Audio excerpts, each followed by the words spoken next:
Susi, asisten rumah tangga Ferdy Sambo, dinilai bohong dalam kesaksiannya ketika menghadiri sidang terdakwa Baradae atau Richard Eliezer Rabu 2 November di Pengadilan Negeri Jakarta Selatan. Sidang dengan agenda pemeriksaan saksi itu cukup membuat banyak pihak, baik itu jaksa penuntut umum, penasihat hukum terdakwa, maupun majelis hakim jengkel dengan kesaksian yang diberikan Susi.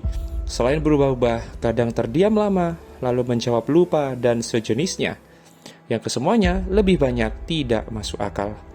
Saking jengkelnya, Hakim Ketua Wahyu Iman Santoso sampai menyela saat jaksa penuntut umum menanyai Susi yang dinilai tidak memberikan kesaksian jujur. Saat itu, jaksa menilai Susi dari kejadian di rumah Sambo di Magelang 7 Juli 2022 berbeda dengan keterangan dalam berita acara pemeriksaan Kuat Ma'ruf. Hakim Ketua pun menduga ada yang menyating Susi dalam memberikan keterangan. Sebenarnya bukan begini kejadiannya gitu. Kalau saya pendengaran saya kayak gitu. Tapi saya kan di lantai 2 di depan kamar mandi masih sama ibu. Terus? Habis itu saya ngomong, "Om Kuat, udah Om, jangan ini ribut, tolongin ibu dulu." Terus sama-sama Om Kuat membantu ibu untuk memapah ke dalam kamar ibu.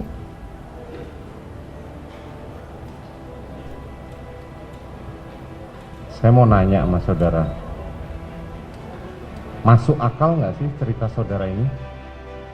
Sementara saudara menemukan saudara Putri tergeletak, saudara minta tolong, dijawab sama saudara bercerita tadi, saudara Kuat dengan saudara Joshua berantem, jangan kau naik. Masuk akal nggak? Saya minta tolong sama Om, tolong Om dari atas. Datanglah si Ketika Kuat. saudara minta tolong, kan berharap siapa saja yang mendengar suara saudara naik untuk membantu. Siap, Mulia. Betul kan? Siap. Kok saudara bisa memastikan bahwa di bawah saudara Riki menghalangi saudara Joshua? Tahu dari mana? Om Kuat naik ke lantai 2. Terus? Terus itu Om Kuat lihat Joshua mungkin di bawah mau Loh, naik ke kok atas. mungkin? Nanti dulu, belum sampai situ. Inilah kalau ceritanya settingan ya seperti ini gitu loh. Kok anggap kami ini bodoh?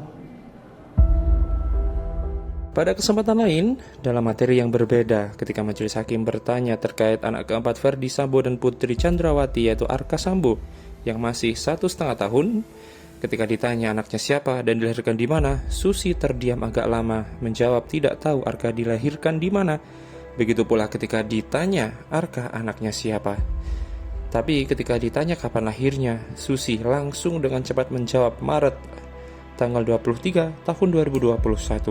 Kemudian didesak dengan pertanyaan lagi terkait Arka anak siapa. Akhirnya Susi baru menjawab kalau anak Putri Chandrawati. Itu pun Susi sempat terdiam agak lama. Hakim Ketua lalu mengingatkan Susi agar jujur karena ada ancaman hukuman kalau memberikan keterangan palsu. Kalau saudara berbohong terus begini, seharusnya saudara ikut duduk di sini sebagai tersangka, sebagai terdakwa. Paham? Kalau saudara bohongnya keterlaluan, saudara jaksa penuntut umum bisa memproses saudara. Ancamannya 7 tahun, nggak main-main saudara. Kami di sini menggali semua kebenaran material yang terjadi di perkara ini. Tapi saudara sepertinya main-main. Sementara itu, ketika terdakwa Baradae diberi kesempatan majelis hakim menanggapi keterangan saksi Susi, Richard Eliezer mencatat ada 4 keterangan yang dinilai tidak sesuai fakta. Oleh karena itu, kuasa hukum Richard Eliezer, Roni Talapesi, memohon majelis hakim agar Susi dikenakan pasal 174 KUHP dan pasal 242 KUHP tentang kesaksian palsu. Ancaman hukumannya 7 tahun. Roni mengatakan pihaknya memperhatikan kesaksian Susi sejak awal. Ia sudah bohong. Menjawab permintaan penasihat hukum terdakwa, Hakim Ketua akan mempertimbangkan Karena itu, ia meminta jaksa penuntut umum memisahkan saksi Susi dengan saksi lainnya. Susi, satu dari 11 saksi yang dihadirkan oleh JPU. 10 saksi lainnya adalah Adzan Romer Ajudan, Prayogi Ikrata Ajudan, Marjuki Security Complex Duren 3, Damianus Loba Security, Daryanto alias Kodir ART, Dadan Miftahul Haq Ajudan, Abdul Somad ART, Alfonsius 2 Security, Farhan Sabilah pengawal yang membawa motor, dan Leonardo Sambo konsultan sekaligus kakak Ferdi Sambo.